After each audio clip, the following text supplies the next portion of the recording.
સુરતમાં પરપ્રાંતિયો મોટી સંખ્યામાં વસવાટ કરે છે। તેમની પાસે ગેસની બોટલ ન હોય તેવા લોકોને ગેરકાયદે રીતે નાની બોટલમાં ગેસ રિફિલિંગ કરતા હોય છે।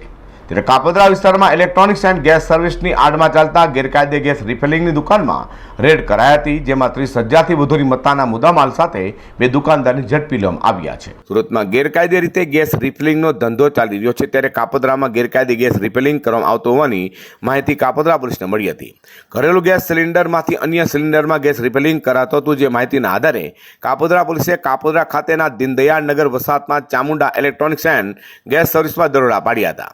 ત્યાં ગેસ સર્વિસની યાર્ડમાં ગેરકાયદે ગેસ રિફિલિંગ ચાલતું હતું, જેથી પોલીસે દુકાનમાંથી ગેરકાયદે ગેસ રિફિલિંગ કૌભાંડ ઝડપી પાડ્યું છે। પોલીસ સ્ટેશન હદના દીનદયાળ નગર વસાહત વિસ્તારમાં ગેસની મોટી બોટલોમાંથી નાની બોટલોમાં રિફિલિંગ કરી લોકોની જાનહાનિને નુકસાન થાય અને લોકોના જીવ મુશ્કેલીમાં મુકાય તે રીતના રિફિલિંગ કરતા હોય તેવી બાતમી હકીકત કાપોદ્રા પોલીસ સ્ટેશનના પોલીસ ઇન્સ્પેક્ટર શ્રી MB અવસુરાને મળતા તેઓએ પોતાના સ્ટાફના અન્ય અધિકારી second PI Shri MR Solanki તથા ડિસ્ટાફ PSI પંડ્યાજી તથા અન્ય ડિસ્ટાફના માણસોને બાતમી હકીકતથી વાકેફ કરી બંને જગ્યા જે દીનદયાળનગર વસાહતમાં આવેલ છે, જે ચામુંડા ગેસ સર્વિસના નામને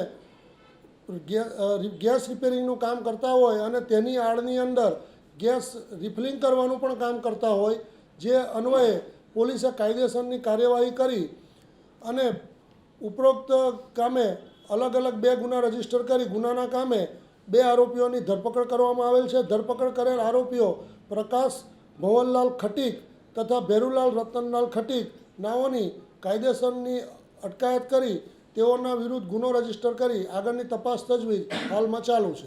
અલગ અલગ કંપનીના ગેસ રિફિલિંગ સિલિન્ડર, ખાલી સિલિન્ડર, ગેસ રિફિલિંગ મશીન સહિત 30,000થી વધુની મત્તાનો મુદ્દામાલ જપ્ત કર્યો હતો।